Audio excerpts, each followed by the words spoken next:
Hello dear students, मैं ज्योति शर्मा स्वागत करती हूँ आप सबका हमारे YouTube channel teachers at MP पर। तो बेटा आज आपकी मैथ की क्लास होने वाली है प्रश्नावली 3.4। 3.4 के हम 2-3 क्वेश्चन पहले ही कर चुके हैं। आज हमारा चलेगा क्वेश्चन नंबर 4। बेटा हमारे सारे सॉल्यूशंस देखने के लिए अगर आपने अभी तक हमारे चैनल को सब्सक्राइब नहीं किया है तो पहले फटाफट से सब्सक्राइब कर लीजिए। जो हमारी लाइन वाइज वीडियो है आपके लिए, आपकी सुविधा के लिए, वो सारी वीडियोस आपके पास लाइन लाइन से पहुंचती रहे। ठीक है, उसके लिए क्योंकि जो अब जब तक आप सब्सक्राइब नहीं करते हैं चैनल को तो आपके पास नोटिफिकेशन नहीं पहुंचता है वीडियोस का, इसलिए तो पहले हमारे चैनल को सब्सक्राइब कर लीजिए जिससे नोटिफिकेशन आप तक पहुंच जाए। और अगर आपको कोई भी क्वेश्चन समझ में नहीं आता है तो आप मुझसे कमेंट बॉक्स में पूछ सकते हैं। ठीक है, चलिए हम अपने क्वेश्चन की तरफ चलते हैं। क्वेश्चन नंबर 4 देखिए बेटा, क्वेश्चन नंबर 4 आपका क्या कह रहा है, एक चतुर्भुज का नाम बताइए। क्या बताना है बेटा, एक चतुर्भुज का नाम बताना है। एक ऐसे चतुर्भुज का नाम बताना है जिसके विकर्ण, विकर्णों की बात हुई है यहाँ, जिसके विकर्ण क्या करते हैं, एक दूसरे को समद्विभाजित करते हैं। इसने सिर्फ एक चतुर्भुज का नाम पूछा है, मैं जितने होते हैं उतने बताऊंगी आपको। ठीक है, चलिए हमें कैसा चतुर्भुज चाहिए जिसके कोण एक दूसरे को समद्विभाजित करते हैं, विकर्ण। तो पहले हम अपने चतुर्भुज बना लेते हैं। हमारे चतुर्भुज बेटा कौन कौन से होते हैं, देखिए एक आपका ये होता है वर्ग, ठीक है वर्ग। एक आपका ये होता है आयत, आयत। तीसरा होता है आपका समचतुर्भुज, इस प्रकार से सम चतुर्भुज। फिर एक आपका ये होता है समांतर चतुर्भुज, समांतर चतुर्भुज। ठीक है बेटा, और एक लास्ट में आपका क्या होता है, समलंब चतुर्भुज। इस तरीके से ये आपका क्या है, समलंब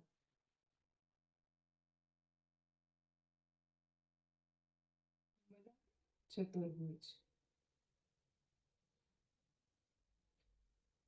ठीक है, पहले आपका ये जानना जरूरी है। ठीक है, देखिए ये क्या है, आपका वर्ग है और ये आपका आयत है। ये आपका समचतुर्भुज है और ये आपका समांतर चतुर्भुज है। ठीक है, मैंने अलग अलग कर दिया।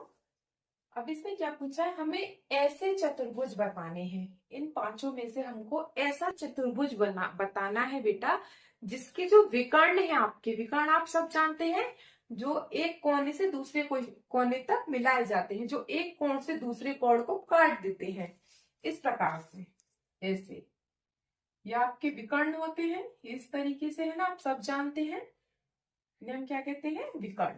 ठीक है, तो जो विकर्ण है एक दूसरे को समद्विभाजित करते हैं। समद्विभाजित मतलब एक दूसरे को बीच में से परस्पर लंबवत काट देते हैं, बिल्कुल बीच में से, बिल्कुल मिड पॉइंट पे से, बिल्कुल बीच पे से, जहां वो एक दूसरे को प्रतिच्छेद करते हैं। ठीक है, जहां से वो एक दूसरे को काट देते हैं, प्रतिच्छेद करते हैं, वो क्या होता है हमारा समद्विभाजित। उसका मतलब क्या होता है, समद्विभाजित, जहां वो बिल्कुल बीचों बीच आके आपके मिड पॉइंट पे एक दूसरे को विकर्ण काट देते हैं। ठीक है, एक दूसरे का क्या कर देते हैं, प्रतिच्छेद कर देते हैं। तो ऐसे जो चतुर्भुज है हमारे, उनको हम क्या कहते हैं, समद्विभाजित विकर्ण होते हैं। ठीक है, तो ऐसे कौन कौन से हैं, इसने तो सिर्फ आपको एक पूछा है, एक चतुर्भुज का नाम बताओ, लेकिन मैं सारे लिखवा देती हूँ। ठीक है, आपको कभी आगे जरूरत पड़े तो हल। देखिए मैंने वर्ग में बीच में विकर्ण खींचे, तो ये कहाँ विकर्ण कहाँ जाके मिलना है बेटा, बिल्कुल मिड पॉइंट पे जाके मिलना है, बिल्कुल बीचों बीच। क्यों मिल रहे हैं ये, क्यों, क्योंकि वर्ग की चारों भुजाएं बराबर है।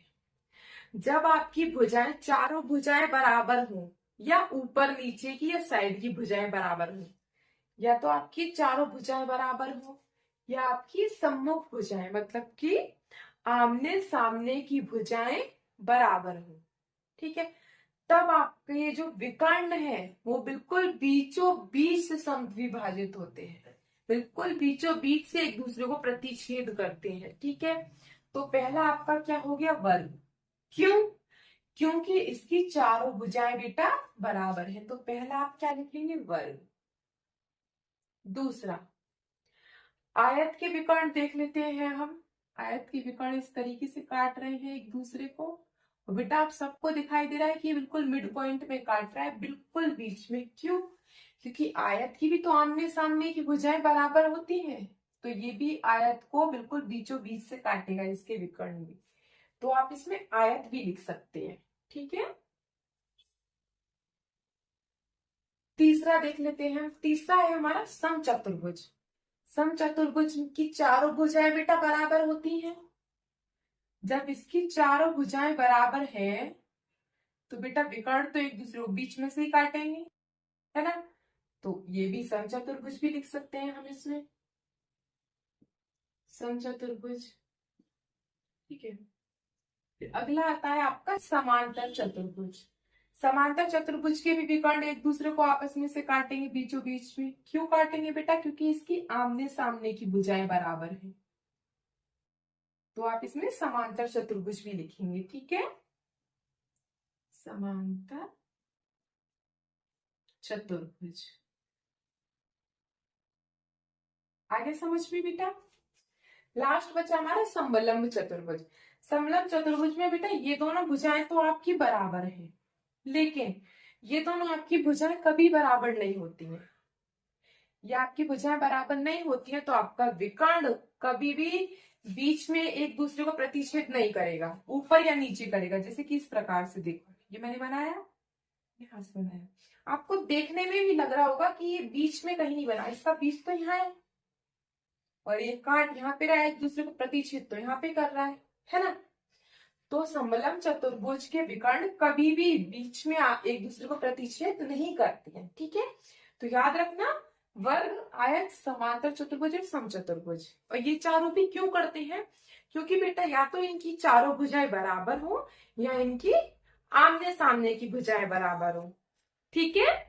चलिए, पहला हो गया हमारा। अब हम अपना दूसरा देख लेते हैं। दूसरा आपका क्या कह रहा है, पढ़िए। दूसरा आपका कह रहा है एक दूसरे पर लंब समद्विभाजक हो। लंब का मतलब क्या होता है? एक भुजा दूसरी भुजा पर लंब डाल रही हो, मतलब कि एक भुजा दूसरी भुजा से टकरा रही हो। लंब का मतलब क्या होता है? जैसे कि ये एक भुजा है, या तो हम इस पे यहाँ लंब डाल दें, या यहाँ लंब डाल दें, या यहाँ लंब डाल दें, कहीं भी लंब डाल दें। मतलब एक भुजा पर कोई भी हम कहीं भी लंब डाल सकते हैं। या ऐसे समझ लो कि एक भुजा आपकी दूसरी भुजा से टकरा रही हो, उसे बेटा हम क्या कहते हैं? लंब समद्विभाजक। तो ऐसी भुजाएं कौन कौन सी हैं आपकी, इनको देख लेते हैं हम। चलिए, देखिए आपके सामने चित्र बने हुए हैं पांचों, वर्ग, आयत, समचतुर्भुज और समांतर चतुर्भुज। देखो, ये आपका वर्ग है। वर्ग बेटा कैसे है? देखो, ये वर्ग की ये भुजा भी बराबर है ना।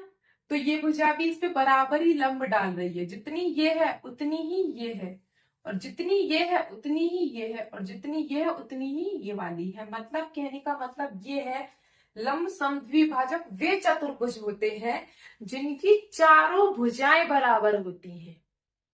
लंब समद्विभाजक विकर्ण किसके होते हैं? जिस जिस भी चतुर्भुज की चारों भुजाएं बेटा बराबर होंगी, ठीक है। आज समझ में।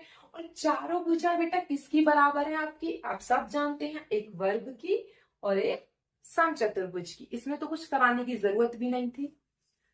ऐसा कौन सा चतुर्भुज है जिसके विकर्ण एक दूसरे पर लंब समद्विभाजक होते हैं? लंब समद्विभाजक बेटा किसके होते हैं? जिनकी चारों भुजाएं आपस में बराबर होती हैं, ठीक है। तो आपका बराबर क्या है? एक वर्ग है और एक समचतुर्भुज है। तो लिख लेते हैं हम इनको, एक वर्ग है और एक समचतुर्भुज है, ठीक है बेटा।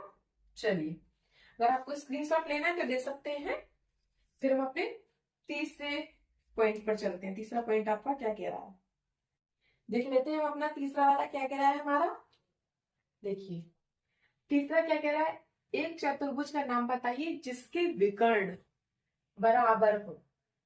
विकर्ण बराबर हो मतलब कि उसके विकर्ण बराबर होने चाहिए, और बराबर विकर्ण बेटा उसी के हो सकते हैं जिसके चारों कोने पे 90 अंश का कोण बनता है। जिसके चारों कोनों पे, चारों कोण, जिसके चारों एंगल्स आपके किसके बनेंगे, 90 डिग्री की, 90 अंश के, ठीक है। और ऐसा किसमें बनता है, मैंने आपको इससे पहले वाली वीडियो में भी बताया था दूसरे तीसरे क्वेश्चन में, कि ऐसे कौन से चतुर्भुज है, एक वर्ग है आपका और एक आयत है जिसमें आपका 90 डिग्री का कोण बनता है चारों कोने पे। जिसके बेटा चारों कोने पे 90 डिग्री का कोण बनेगा ना, उसके विकर्ण बराबर होते हैं। अगर ये विकर्ण 4 है तो ये विकर्ण भी 4 होगा, अगर ये विकर्ण 12 है तो ये भी 12 होगा। कब, जब ये चारों कोण आपके 90 डिग्री के, ठीक है।